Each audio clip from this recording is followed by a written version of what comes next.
platicando. Espero que las preguntas que yo les dejé de tarea hace 2 semanas, no crea que me he olvidado. Yo espero que ustedes hayan tomado el tiempo para poder leer y escudriñar. Recuerde, mi deseo no es que usted repita simplemente lo que usted oye o ha escuchado, sino que usted hable o diga lo que la Biblia dice, lo que la Biblia enseña. Cuando hablamos siempre del tema que tiene que ver con el tiempo del fin, con la gran tribulación, hay varias cosas que preguntan. Hay algunas organizaciones, algunos teólogos que enseñan, por ejemplo, de que la iglesia no será arrebatada, que pasará durante la gran tribulación. Otros enseñan que será ya arrebatada durante la tribulación. Otros enseñan de que la tribulación realmente no existe. Y hay varias siempre diferentes informaciones que usted puede encontrar en el internet que parecen muy bonitas, muy accesibles, pero queremos ver en realidad a la luz de la Biblia, lo que la Biblia enseña. Y esto es demasiado importante. Y una de las cosas que hemos estado tratando es de usar el material que la iglesia tiene disponible para que lo que hablemos, o al menos mi intención es que hablemos lo que se ha entendido. Y una de las cosas que yo he estado usando han sido, por ejemplo, los libros del hermano Pruitt, que se llama La Ciudad de Dios, el libro del hermano A.J. Tolminson, de El Último Gran Conflicto, los escritos, por ejemplo, de nuestro hermano Ammons, que es el ministro de Comunicación, concerniente a la marca de la bestia. Incluso la iglesia también tiene un libro que se llama Estas Cosas Necesarias, donde hubiera una serie de preguntas, los libros del IEB, y todo esto es información que tenemos para poder compartir, las minutas de la asamblea. En fin, recuerde que la Biblia dice que en la multitud de consejeros hay sabiduría. La Biblia es muy específica en esto, que ninguna escritura es de particular interpretación, así de interpretación privada, de decir, a mí me lo reveló Dios así y no me importa cómo Dios te lo haya revelado a ti. Porque a veces cada quien, ¿verdad?, dice, no, es que Dios me lo reveló en sueño, o me lo reveló, pero que me lo profetizó alguien, o lo leí de esta forma. Recuerden, la Biblia dice que Dios no es el autor de confusión. Y si Dios no es autor de confusión, entonces Dios no podría estar revelando diferentes cosas distintas del mismo tema a todos diferentes, sino tiene que haber una consistencia. Esta es una de las razones por la cual, por ejemplo, creemos en el Dios de la Biblia, porque en el Dios de la Biblia encontramos sus escritos consistentes, desde los libros que fueron escritos desde la época de Job, la época de Moisés, la época de los profetas mayores y menores, a los escritos del Nuevo Testamento, las cartas paulinas. Ha sido una consistencia de la información. Y cuando nosotros hablamos, tenemos que hablar de la misma consistencia. Esto permitirá que usted y yo seamos consistentes. Platicaba yo con un conocido amigo, donde me platicaba, él se considera, y siempre tenemos bastantes pláticas concerniente a la deidad de Dios. Y lo interesante es de que él creció, como ha dicho, nació y creció en la ideología del mormonismo. Y él tiene, o él mira, digamos, la Biblia a la interpretación, obviamente, en la cual pues él nació y creció. Pero cuando empezamos a platicar, una de las cosas que le ha llamado la atención es cuando yo hablo de que tenemos que estar o mantener la consistencia, porque eso nos da en realidad una deidad de quiénes somos. Imagínense ustedes qué concepto ustedes tendrían de una persona que en la casa habla y se comporta de una forma, en el trabajo habla y se comporta de una forma diferente, en la calle habla y se comporte de otra forma aún diferente, ¿cómo consideraría usted esa persona? Usted considera, me imagino que usted iba a considerar a esa persona como una persona no confiable. Porque dice, mira, en la casa tú dices así, en el trabajo haces acá y en la calle haces acá. Pero cuando somos constantes en todo, entonces eso da credibilidad y eso da lo que la Biblia habla, que debemos nosotros de ser cartas abiertas, como dijo el apóstol Pablo. O sea, somos los mismos en donde quiera que vamos y lo que hacemos. De la misma forma, entramos en este aspecto que hemos estado hablando. Y para poder entonces refrescar nuestra mente y lo que hemos estado platicando, les voy a invitar que abramos Isaías, el profeta Isaías, un hombre de los profetas considerados mayores por la cantidad de escritos en el Antiguo Testamento. En el capítulo 13, y me gustaría que leyésemos desde el versículo 4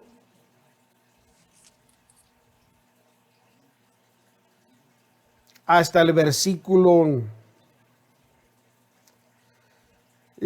vamos a leer hasta el versículo 13. En realidad es todo el capítulo, pero no lo queremos leer todo. Si recuerda, las últimas 3 semanas hemos hablado lo que Jesús habló, que era exactamente lo que había hablado el profeta Daniel. Hablamos lo que el profeta Pablo habló, que era exactamente lo que habló Cristo y el profeta Daniel. Hablamos lo que Juan, el apóstol Juan habló, que también compaginaba con Pablo, con Jesucristo y con Daniel. Pero ahora queremos ver otro profeta que también tiene unos escritos importantes, un hombre contemporáneo también de este tema.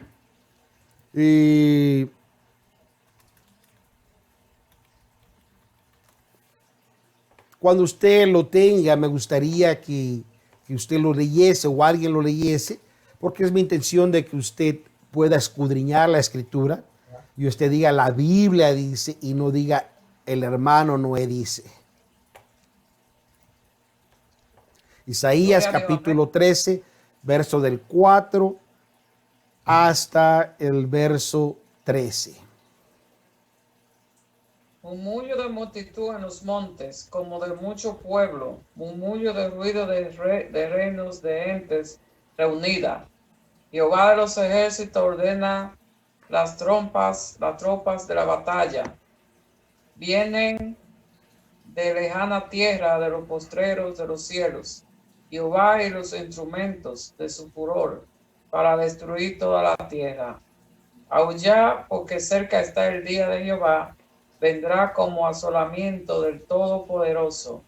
Por tanto se enhebrarán todas las manos y desleerase todo corazón de hombre, y se llenarán de terror, angustia y dolores, los comprenderán, y tendrán dolores como mujer de parto, pasmaráse cada cual, al mirar a su compañero, su rostro de llamas. He aquí el día de Jehová viene crudo, y de saña ardor de ira, para notar la tierra en soledad, y raer de ella sus pecadores. Por lo cual las estrellas de los cielos y sus luceros no derramarán su lumbre, y el sol se oscurecerá en naciendo, y la luna no echará su resplandor. Y visitaré la maldad sobre el mundo, y sobre los impíos su iniquidad, y haré que cese la arrogancia de los soberbios, y habitaré la altivez de los fuertes.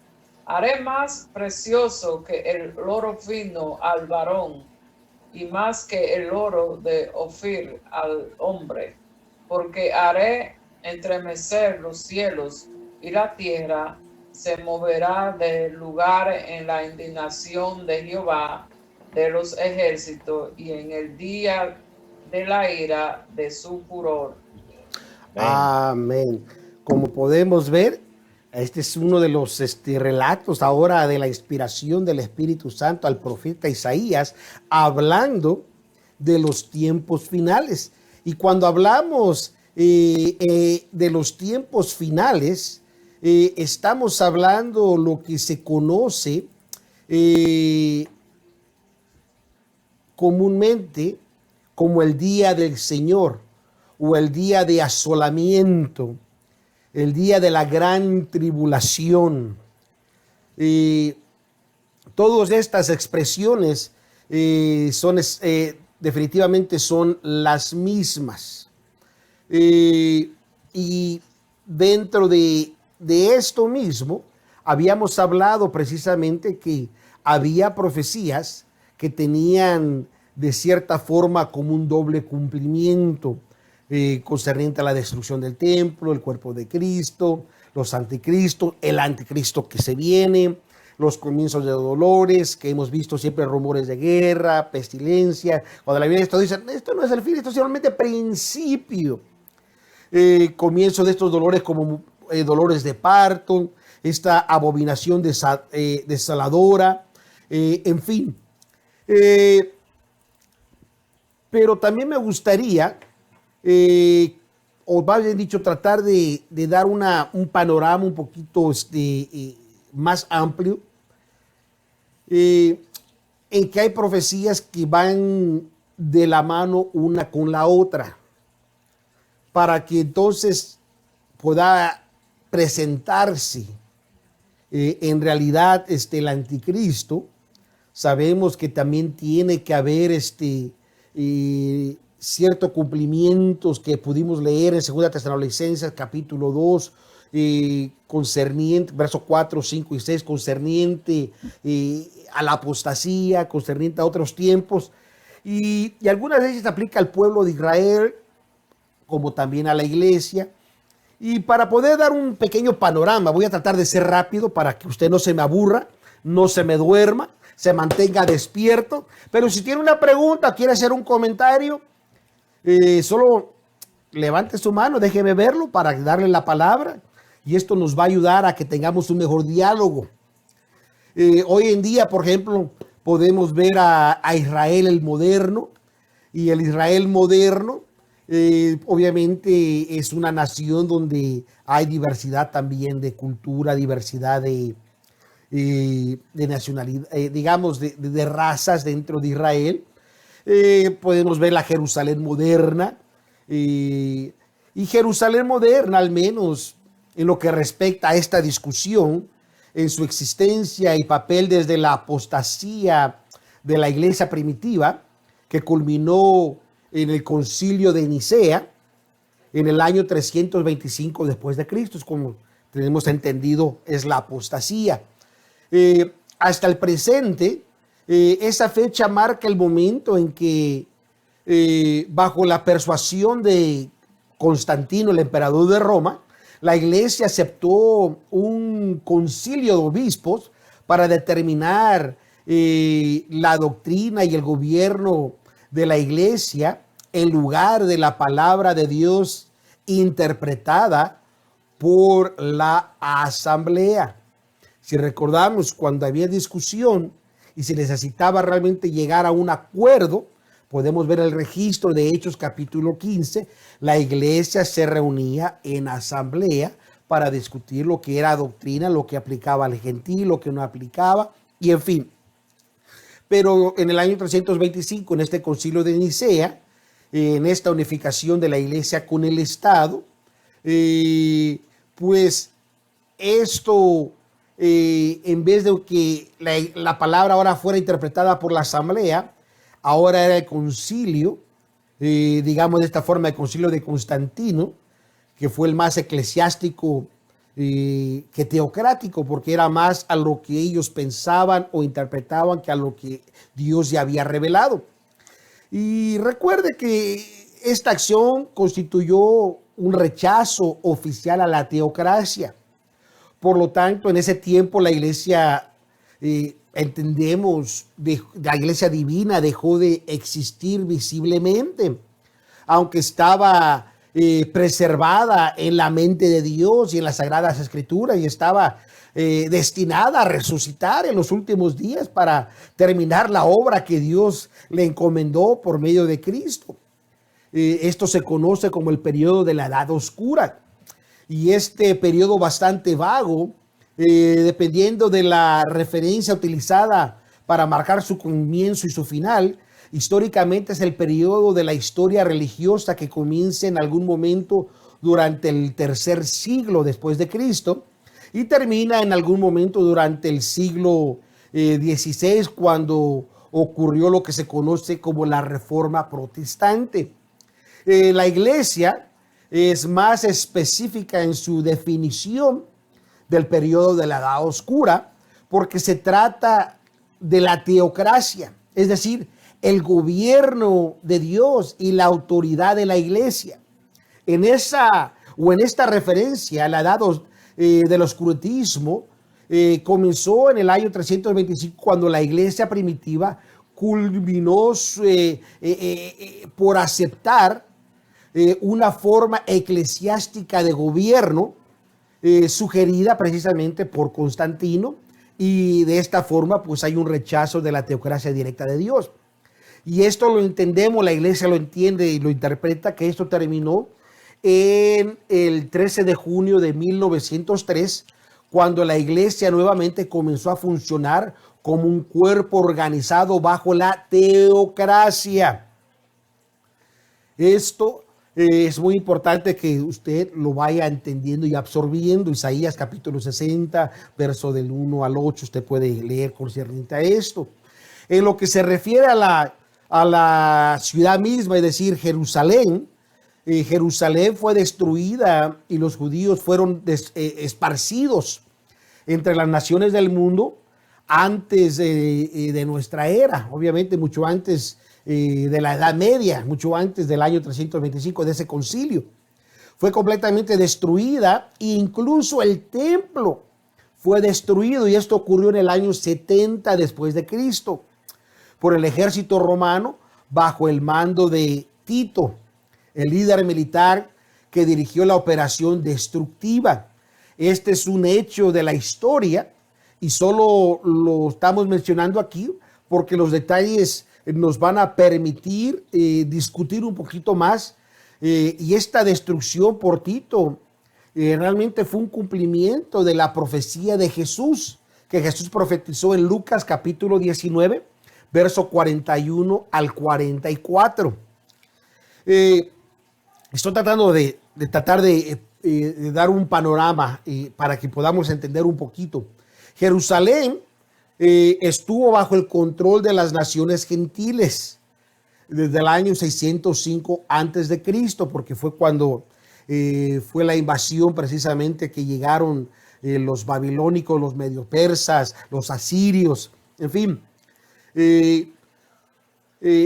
Y esto cuando atacaron al reino, porque recuerde, primero atacaron al reino del norte, donde se componían las 10 tribus de Israel, en el año para aproximadamente tal vez 605, 606, fue la invasión al sur, es decir, al reino de Judá, y cayó bajo los babilónicos, y desde ahí prácticamente Israel ya no tuvo más nación. Israel vuelve a reaparecer en el mapa político geográfico hasta 1948, cuando Israel volvió a ser una nación soberana. Todas las grandes naciones del pasado han tenido su participación en la ciudad, tan apreciada por los judíos, los egipcios, los asirios, los babilónicos, los persas, los seleucidas, los romanos, los acercos, los ótomos, incluso los ingleses. Todos ellos pisotearon las calles, gobernaron de cierta forma u otra a Jerusalén. Y este periodo que comienza con el cautiverio de Babilonia, y esto fue un cumplimiento también de las profecías que se conoce como el tiempo de los gentiles. Recuerde, Israel, tiempo de Israel, es decir, el cuerpo judío, el pueblo de Dios, como también está el tiempo de los gentiles. Y esto fue precisamente en Jeremías capítulo 25, verso del 9 al 11, fue su cumplimiento. Tal y también como vemos ese relato en Lucas capítulo 21, verso 24. Además, ¿quién me busca Lucas 21, 24 rápidamente?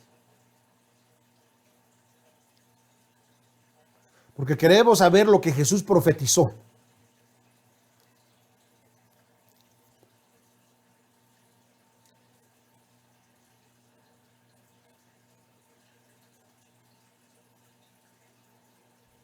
Veintiuno, 24.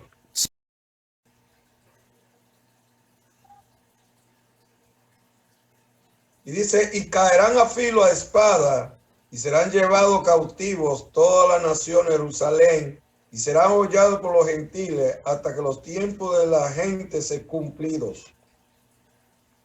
Amén.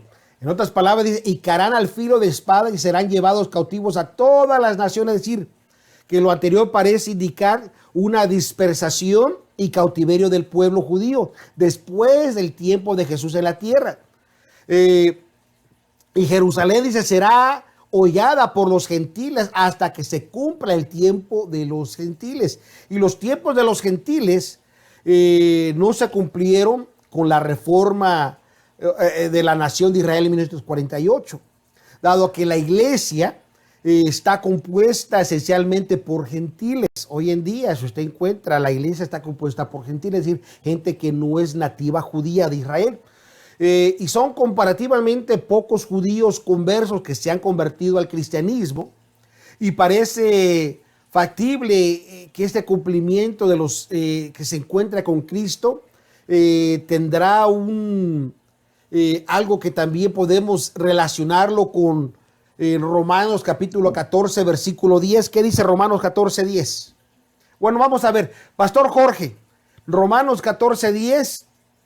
Hermana Ana, Primera de Corintios capítulo 3, verso del 13 al 15. Nuestra hermana Doris, segunda de Corintios 5, 10, si no me equivoco.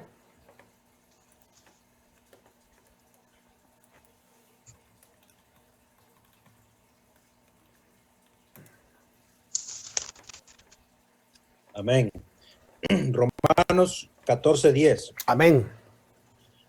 Mas tú, ¿por qué juzgas a tu hermano? O tú también, ¿por qué menosprecias a tu hermano? Porque todos hemos de estar ante el tribunal de Cristo. Aleluya. ¿Qué dice Primera de Corintios 3, 13 al 15?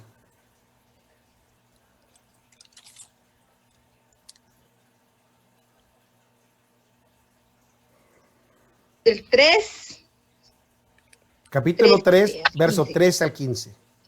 Y nuestra hermana Susan me busca Apocalipsis 19, 20. Léalo, hermana Ana. Amén. La obra de cada uno se hará manifiesta porque el día la declarará, pues por el fuego será revelada y la obra de cada uno, cual sea el fuego, la probará. Si permaneciere la obra de alguno que sobreedificó, recibirá recompensa. Si la obra de algunos se quemare, él sufrirá pérdida, si bien él mismo será salvo, aunque así como por el fuego. Amén. Hasta el 15. Sí, hasta el 15. Sí. Ahora, segunda de Corintios 5, 10.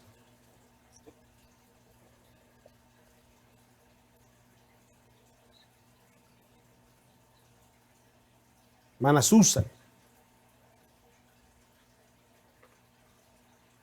Apocalipsis 19:20. Perdón, le dije a nuestra hermana Doris Escudero. Porque es necesario que todos nosotros comparezcamos ante el tribunal de Cristo para que cada uno reciba según lo que haya hecho mientras estaba en el cuerpo, sea bueno o sea malo. Amén. Y fíjese, antes que pasamos, permítame tantito. Estos versos que acabamos de leer nos está diciendo que el tiempo de los gentiles ocurrirá cuando estos dos eventos ocurran. Es decir, uno, el rapto de la iglesia, cual se encuentra con Cristo en el aire y se va a ir al tribunal de Cristo. Y posteriormente, dos, léalo, hermana, que es el matrimonio y la santa, el matrimonio y la cena. Esto es parte de la primera. ¿Qué dice Apocalipsis 19:20, hermana Susan? Amén. Y la bestia fue presa, y con ella el falso profeta que había hecho las señales delante de ella, con las cuales había engañado a los que tomaron la señal de la bestia y habían adorado su imagen. Amén. Estos dos fueron lanzados vivos dentro de un lago de fuego ardiendo en azufre. Así que, como podemos ver, son dos cosas que tienen que ocurrir para que haya cumplimiento de los gentiles. Una, como lo vuelvo a decir, el rapto de la iglesia, como los versos que acabamos de leer, es decir, las bodas del Cordero, Apocalipsis 19:9, y dos, que es la segunda venida de Cristo, es decir, nuestro Señor Jesucristo, cuando regrese para comenzar su reino milenario, que acabamos de leer 19:20. Obviamente que todavía no está claro cuál de estos dos eventos marcará en realidad el final de los tiempos de los gentiles, pero algo que sí es seguro, que la atención de Dios está en este acontecimiento. También donde durante el periodo de la gran tribulación emerge la bestia, el cual se centrará en los judíos durante la última parte de los 7 años de la gran tribulación, y serán tratados bajo los pactos y promesas abrámicas y dámicas. En fin, todavía no está del todo claro cuál será la relación de los judíos convertidos durante este periodo de la tribulación con Cristo y la iglesia. Lo que sí sabemos que se plantea algunas preguntas al respecto, cuyas respuestas parecen un poquito escurridas para este tiempo, digamos, de esta forma. Muchos judíos se volverán a Cristo durante la gran tribulación, pero en realidad, ¿cuál será su relación con Cristo, el mediador del nuevo pacto, el pacto de la gracia? Obviamente que eso no lo sabemos. Lo que sí sabemos es que la iglesia estará fuera con Cristo durante este tiempo de tribulación. Incluso podemos ver un poquito con más a profundidad Romanos capítulo 11, verso 25 al 27 y verso 32, donde habla el apóstol Pablo y les dice que no quería que ignoraran ese misterio y que no fueran arrogantes de su propio concepto y que no fueran ciegos a lo que viene o vendría sobre Israel y posteriormente la plenitud de los gentiles. Y lo que sí sabemos que al final de todo esto dice todo Israel será salvo. ¿Por qué? Porque vendrán ahora sí aquellos que se conviertan a Cristo y Cristo cumplirá su promesa de restaurar a Israel en esa parte. Obviamente si aceleramos un poquito más, digamos, los acontecimientos para tener el panorama entendible, sabemos que hay muchas profecías acerca de Jerusalén que dejan en claro que el escenario de muchos eventos significativos en los tiempos modernos, como también hasta el fin del mundo. Sabemos que desde la formación de Israel de nuevo en 1948, Jerusalén ha sido el objeto o el centro de los conflictos árabe-israelí, que incluso lo podemos ver hasta el día de hoy. Podemos ver que desde que Tito invadió en el año 70, Jerusalén había perdido realmente estar en control debajo del dominio judío. Pero tanto Israel como los árabes, obviamente sabemos que ha habido una gran guerra entre ellos. Una de las guerras que sabemos que se dieron fue, por ejemplo, el enfrentamiento que se produjo en octubre de 1956. Pero durante esa guerra el espíritu nacional y el coraje de Israel pudieron hacerse presentes y pudieron desafiar a la oposición. Invadieron la franja de Gaza, incluso habían entrado hasta Egipto, y sin la ayuda de las principales potencias del mundo. Como también pudimos ver que hubo otra guerra en 1967. Las máquinas de guerra, tanto de Israel como de los árabes, se pusieron otra vez en marcha. Y en ese entonces Rusia estaba dándole armas a los árabes, cual pues tanto Egipto como Siria declararon la guerra a Israel. Y esto se produjo el 5 de junio de 1967. Y Egipto era el que estaba liderando esa guerra contra Israel. Y a Egipto se unió Siria, se unió Jordania. Bloquearon la vigilancia del puerto de Eliad, ahí en el Golfo de Acaba. Y esto obviamente contrajo el confrontamiento inevitable. Israel, sintiendo que su única esperanza de supervivencia estaba en que ellos tuvieran una acción rápida y decisiva, y atacaron ellos primero, y atacaron a Egipto. Y es más, según la historia, ellos volaron prácticamente casi sobre las aguas del mar, y así que los radares egipcios no pudieron detectar los aviones israelí, y nunca se imaginaron que Israel fuera a hacer este atrevimiento durante el desafío de la guerra. Y Israel atacó la base naval y toda la base aérea de Egipto y los destruyó, el cual surgió en una gran victoria Israel. Egipto se rindió, los demás árabes se rindieron. Esto permitió que Israel extendiera su territorio unas 8,000 millas todavía más.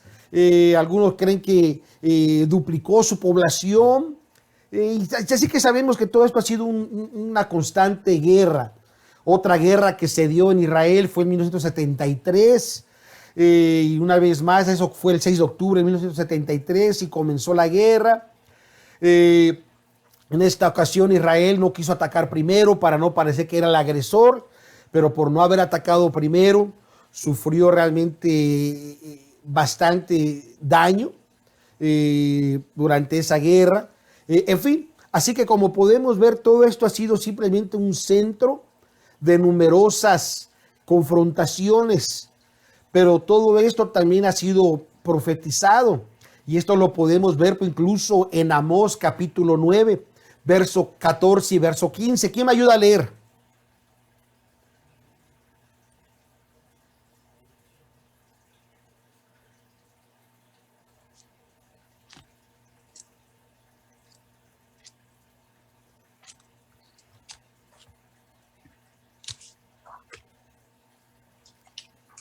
Amós capítulo 9, verso 14 y 15.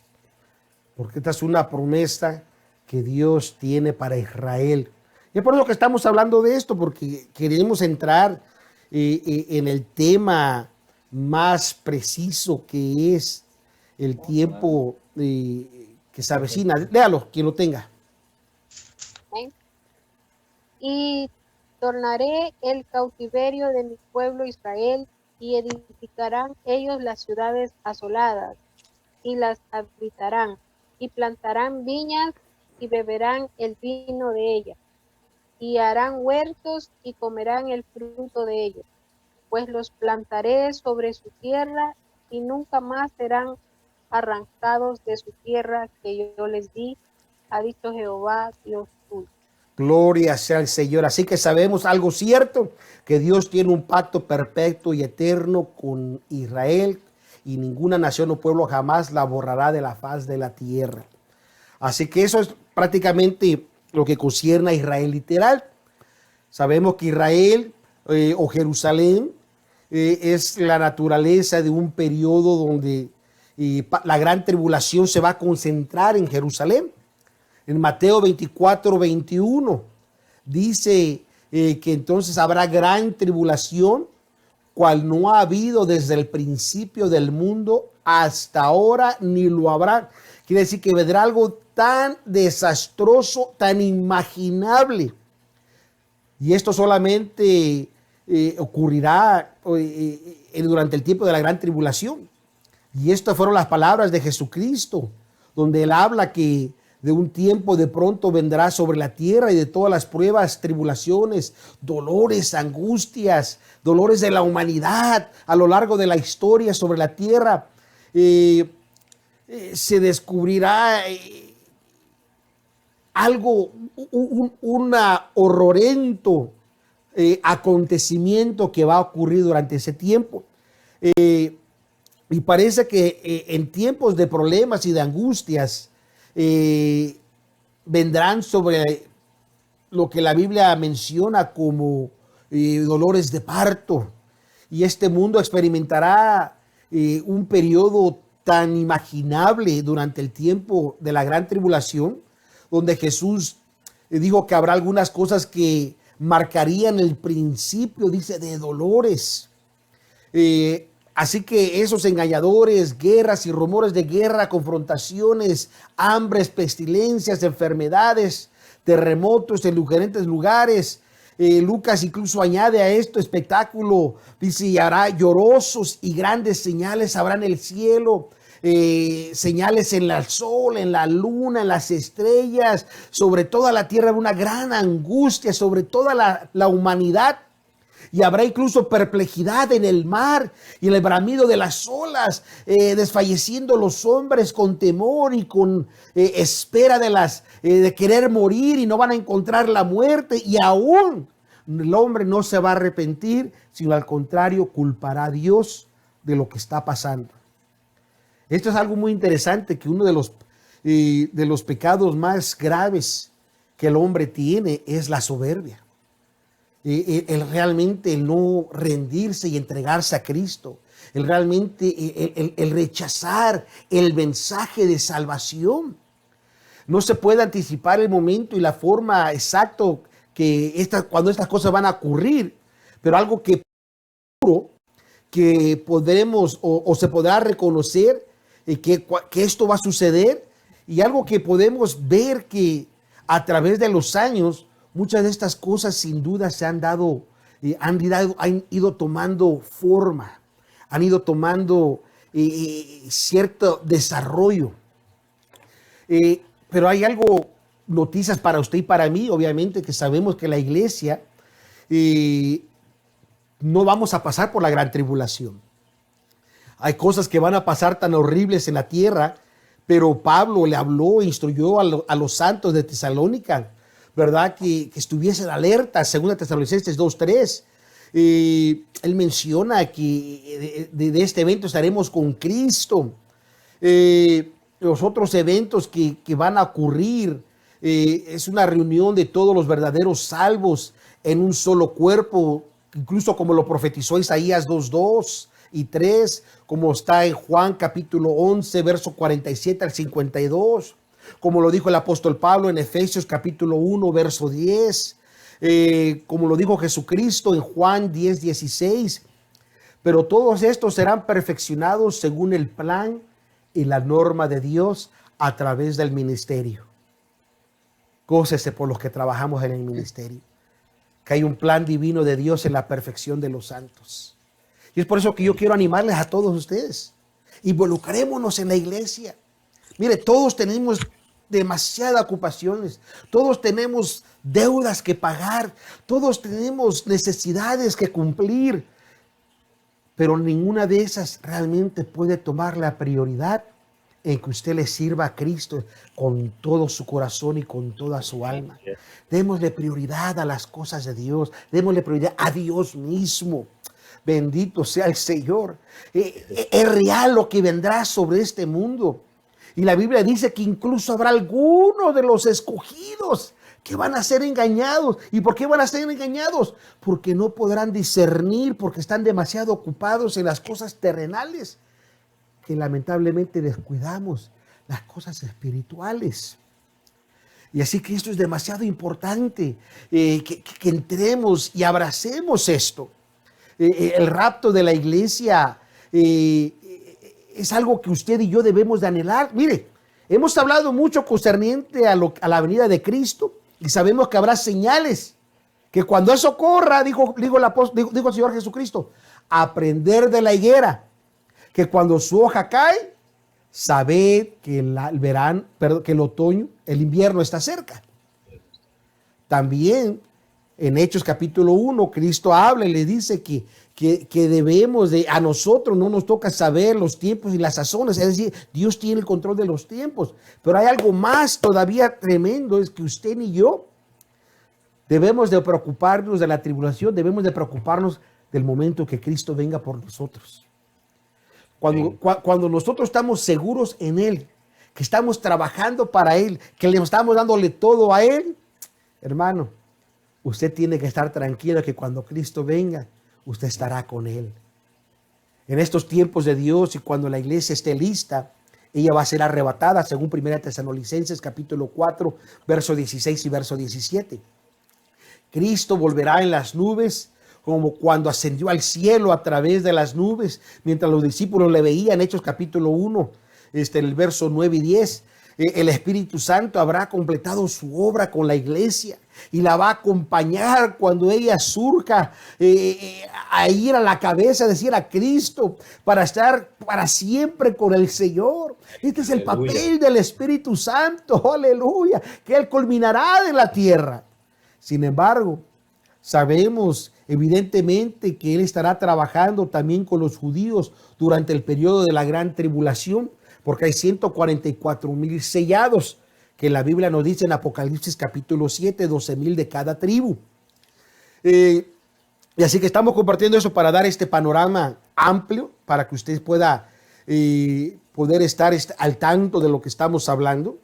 Sabemos de lo que hemos estado escudriñando, donde precisamente el apóstol Pablo hace mención que dice que nadie nos engañe de ninguna manera. Y porque el día del Señor, dice, no solo el arrebatamiento, sino también después del arrebatamiento, Cristo realmente regresará a la tierra para que las demás profecías sean cumplidas. Destruirá las naciones y el poder implementar su reino milenial. Pero esto no va a ocurrir sin que primero venga la apostasía, que ya ocurrió en el año 325, y se manifiesta el hombre de pecado, es decir, la bestia sea revelada, el hijo de perdición, que se opone y se exalta a sí mismo sobre todo lo que se llama Dios o que es adorada por, que incluso se va a sentar en el templo de Dios, a hacerse sentir como Dios. Pero ya para esto, entonces vamos a entrar a esta parte que yo quiero que usted pongamos un poquito de atención. Si recuerda, habíamos hablado que en Daniel capítulo 9, verso 27, son la última parte de las 70 semanas proféticas. Y en el verso 27 él habla precisamente de la última semana, la semana 70, donde son los 7 años de gran tribulación. Y Daniel 9, 27, quiero leer rápidamente, por favor, para que podamos ya entrar en esta parte que quiero entrar. Y en otra semana confirmará el pacto con muchos, y a la mitad de la semana hará cesar el sacrificio y la ofrenda. Después, con la mansedumbre de la abominación, será desolar. Y esto hasta entera consumación y derramarse, y ya determinará sobre el pueblo asolado. Amén. Esto está hablando precisamente de este tiempo, y no sé si usted pueda ver en la gráfica, pues hay un poquito para que usted pueda ver de las 70 semanas de Daniel, para que usted tenga un poquito, el verso se lo expuse de esa forma para que usted lo pueda entender. Si está muy pequeño, bueno, disculpe, cuando estemos con ustedes allá dando más de este tema, podremos tal vez darlo en una cartulina más grande. Y esto es algo tan importante porque esto entra precisamente a lo que queremos compartir. Es, durante este periodo, ¿quién es la bestia?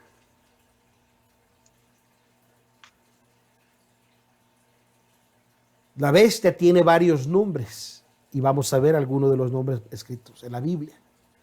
Pero cuando hablamos de la marca de la bestia, porque dice precisamente que habrá una marca y la adorarán, en fin, la iglesia no pasará durante ese tiempo. Y eso quiero que quede algo muy, muy claro. En 1940, en la 35 Asamblea General, se hizo la pregunta: ¿enseña la iglesia que seremos perfeccionados durante la tribulación y raptados hasta el fin de ella? La respuesta fue: no veo en la Biblia ninguna información de que la tribulación tenga algún poder perfeccionador. Los ministros son dados para la perfección de los santos. Quiere decir que la gran tribulación no va a perfeccionarnos. Quiere decir que Cristo ya vino por la iglesia, ya estamos perfectos. Así que eso no ocurrirá con nosotros. Y esto es demasiado importante. La otra pregunta que se hizo en la 27ª Asamblea General de 1932, se pregunta, ¿será la gente obligada a tomar la marca de la bestia antes que la esposa sea raptada o después o ambas? En otras palabras, ¿cuándo va a ser la marca de la bestia? ¿Antes, durante o después del rapto? La respuesta que se dio en la asamblea: no necesitamos preocuparnos por la marca de la bestia. Ya nos habremos ido para cuando llegue ese momento. Aleluya. Dios. En 1935, 1940, la Asamblea General de la Iglesia de Dios se hace otra pregunta. ¿Enseña la Iglesia de Dios que la iglesia será raptada para escapar de la tribulación que ha de venir sobre todo el mundo para probar a los moradores de la tierra? La respuesta fue: bueno, así es como van todos nuestros cantos y casi son nuestras oraciones, y así son nuestros testimonios, y así fue como la gente entró al arca. El arca es un tipo de la iglesia. ¿Por qué entonces no pensar que habrá una forma de que la iglesia sea levantada por encima de la tribulación? Sin embargo, en tales casos no queremos hacer reglas tan radicales, pero algún día tal vez vamos o veamos las cosas. Nosotros acordamos caminar en la luz, y esta es la luz que tenemos o tenemos ahora. Si obtenemos más luz al respecto, entonces comentaremos más al respecto. Se hizo otra pregunta en 1959, en la asamblea de 1954. La pregunta era: ¿saldrá la esposa de la iglesia o la iglesia será la esposa? Aleluya. Obviamente la respuesta, citaremos la respuesta de nuestro pasado supervisor general a una pregunta similar en la página 35 de las minutas de la 27 Asamblea Anual. Les dijo que creo que es mejor que dejen esto entre la esposa y el esposo. El esposo sabe quién quiere y no creo que yo lo diré. Sin embargo, diré que hay varias escrituras que indican que no todas las iglesias serán la esposa, y también hay alguna que se hace que parezca que todas son la esposa. Yo no estoy lo suficientemente en conocimiento para decir lo que hemos decidido hablar sobre esto, lo que la Biblia dice. Él es el que se presentará a sí mismo una iglesia gloriosa, y esa es la bella, gloriosa iglesia de Dios. Aleluya. Se hizo y hay varias preguntas, ¿verdad? Que quizá harán, pero simplemente estoy compartiendo un poquito, solamente algunas. Así que la pregunta está para ustedes: ¿quién es la bestia? Esa es la tarea que les voy a dejar. Porque ya se me acabó el tiempo, o al menos que ustedes quieran darme unos 20 minutos más. Amén. Continúe. Aleluya, sí, porque no quiero que mañana falten al trabajo. Si a la iglesia faltan porque no van al trabajo, porque trabajaron mucho, yo no quiero que falten al trabajo por estar en la iglesia. No, ¿verdad? No, hermano, tenemos que tener nuestras prioridades bien puestas. Gloria sea al Señor. Así que cuando hablamos precisamente de este periodo, de quién es la bestia, y quiero, apúntenlo bien, es la segunda persona de la Trinidad satánica.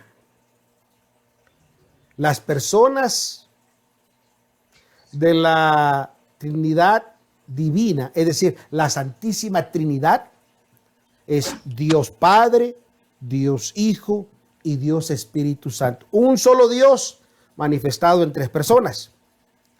Pero la Trinidad satánica, la cual es una falsificación de la Santísima Trinidad, es una falsedad, no es real, es imitación.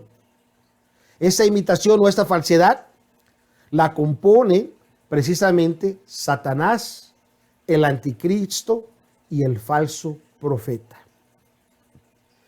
Y vamos a ver unas escrituras. Hermanos Matías, búsqueme Apocalipsis capítulo 20, versículo 2. Pastor Rosario, búsqueme Apocalipsis 16, 13. Hermana Esperanza, me busca Apocalipsis capítulo 13, verso 4, y luego verso 11, y luego verso 12. 22, ¿no? 20, verso 2. Capítulo 20, verso 2. Y prendió al dragón la serpiente antigua, y es el diablo, y Satanás, y lo ató a 1000 años. Amén. Así que como podemos ver, el dragón, la serpiente antigua, es el diablo, es decir, es Satanás. Lo que estamos viendo, lo que la escritura dice. Ahora, ¿qué dice Apocalipsis 16, 13? Y vi salir de la boca del dragón y de la boca de la bestia y de la boca del falso profeta 3 espíritus inmundos a manera de ranas. Amén. Así que pongamos atención a este segundo verso que acaba de leer el hermano. Y vi salir de la boca del dragón, la boca del dragón y de la boca de la bestia, dragón y de la boca de la bestia y de la boca del falso profeta. Si fija, está hablando de 3, y de estos salieron 3 espíritus inmundos, que son estas 3 ranas. Apocalipsis 13, 4, ¿qué dice? Y adoraron al dragón que había dado autoridad a la bestia, y adoraron a la bestia, diciendo: ¿quién como la bestia y quién podrá luchar contra ella? Verso 11.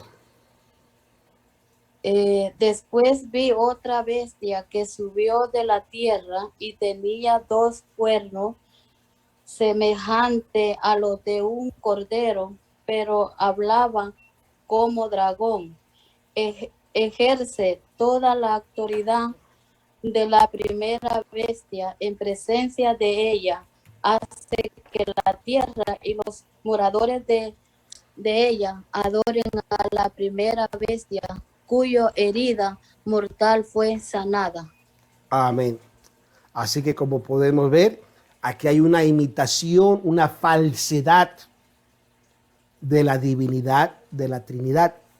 Así que podemos ver que cuando hablamos de quién es la bestia también es el anticristo o el hombre de pecado, como lo declara el apóstol Pablo en 2 Tesalonicenses capítulo 2, verso 3. También la bestia es mencionada como el hijo de perdición, 2 Tesalonicenses 2, 3. También es como la travesía de uno, que lo dice en el verso 8 de 2 Tesalonicenses capítulo 2. y es el cuerno pequeño, que también lo declara Daniel capítulo 7, verso 8 y capítulo 8, verso 9. Así que a través de la historia siempre ha habido especulaciones para ver quién o qué es la bestia. Algunos incluso han puesto letras o números asociados a las letras. Yo no sé cuántos de ustedes, por ejemplo, saben los números romanos. Si usted ve, los números romanos son letras. Y entonces algunos asocian los números a las letras. Y así que muchos han dicho que han puesto, por ejemplo, que el Papa es el anticristo, que Adolfo Hitler el anticristo, que el Ronald Reagan fue el anticristo. En fin, ha habido tantos diferentes personajes que la gente quiere poner. Pero este personaje no será revelado sin que ocurran dos cosas que es necesario. La primera, que la apostasía, que ya sabemos que ya ocurrió. Pero la segunda es que sea quitado el que lo detiene. Necesitamos ver, en otras palabras, este personaje no se puede manifestar sino tiene un tiempo que será revelado. Y eso lo encontramos en 2 Tesalonicenses capítulo 2, verso 2, cuando el escritor dice que a su tiempo, es decir, será cuando la iglesia y el Espíritu Santo ya no lo retengan más. Entonces esta identidad será manifestada. ¿Qué dice? A ver, ¿quién me ayuda a leer 2 Tesalonicenses 2:2?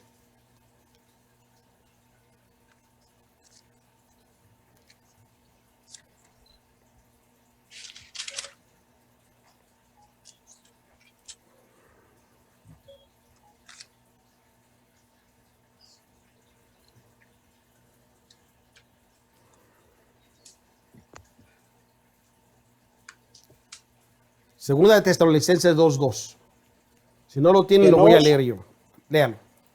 Que no os mováis fácilmente de vuestro sentimiento, ni os conturbéis, ni por espíritu, ni por palabra, ni por carta, como nuestra, como que el día del Señor está cerca. Aquí fíjese, la expresión el día del Señor está hablando de la gran tribulación. Esta es la misma expresión que usted encuentra en el Antiguo Testamento. El día del Señor es el día de la gran tribulación. Y el apóstol Pablo está haciendo una plegaria y diciendo que no nos movamos fácilmente de nuestro entendimiento y no nos mováis fácilmente por causa del sentimiento, ni nos vayamos a turbar por ningún espíritu, ni por palabra, ni por carta, como si fuera incluso de ellos. Verso 3. No se engañe nadie en ninguna manera, porque esto, es decir, el anticristo, no puede venir, no se puede hacer presente si primero pasa la apostasía y se manifiesta el hijo de pecado, el hijo de perdición, pero verdad que se opone a todo lo que es Dios. Pero el verso 5 les dice: ¿no se acuerdan que yo les decía esto cuando estaba con ustedes? Incluso se los dije en la primera carta de Tesalonicenses capítulo 4, versos 16 y 17. Pero el verso 6 dice: y ahora vosotros ya saben lo que impide para que a su tiempo se manifieste. Este impedimento es exactamente lo que ahora entendemos. Y ahora vosotros sabéis lo que impide para que esto se manifieste. Sabemos que ya está obrando, dice, el espíritu de iniquidad, el misterio de iniquidad. Solamente espera, dice, hasta que sea quitado. Verso 7, estoy leyendo el verso 7. De en medio el que ahora lo impide. Las palabras que está diciendo lo detiene, quiere decir lo retiene, lo está poniéndole un alto. No deja que se manifieste, no deja que se muestre. Va a permitir que esto se traduce en la forma de estar reteniendo esta fuerza para poderse manifestar. Pero una vez que el Espíritu Santo y la iglesia sean quitada, entonces esa manifestación o esa deidad satánica va a ser manifestada, es decir, la bestia. Así que esta va a ser una un acontecimiento global como nunca antes se ha dado. Pero bueno, todavía hay más preguntas que yo tengo para ustedes. Pero les voy a dejar de tarea. ¿Quién va a recibir la marca de la bestia? ¿Quién es, o qué es, más bien dicho, la marca de la bestia? ¿Cuál es su objetivo? ¿Es la marca literal o figurativa? ¿Dónde podemos encontrar más de esta información? Yo les pido, hermanos, que no solamente lean Apocalipsis capítulo 6 hasta el capítulo 20, pero oren al Señor. Díganle al Señor que nos dé revelación divina, que nos permita discernir la palabra de Dios. Porque cuando el Espíritu Santo no nos ayuda a discernir, podemos entonces crear ideologías e interpretaciones que en vez de beneficiar, van a perjudicar nuestra vida, nuestra salvación y la que nos escucha. Pero cuando usted le dice Espíritu Santo, Espíritu de Dios, tú que revelas las profundidades de las cosas y revelas los secretos, dame entendimiento de entender tu palabra y discernirla. Pero para que el Espíritu Santo le revele y le esté discerniendo, es porque usted es una persona que está en constante comunicación con Él. Usted está consagrado con Él. Esto es importante, mis amados hermanos. Ya no quiero quitarles más tiempo. Ya veo que algunos ya están parpadeando los ojos como 5 o 6 veces. Quiere decir que ya se cansaron de ver la pequeña pantalla. Así que vamos a concluir por ahora. El próximo viernes no tendremos la clase porque vamos a estar en vivo y en directo allá en el área de Nueva Inglaterra.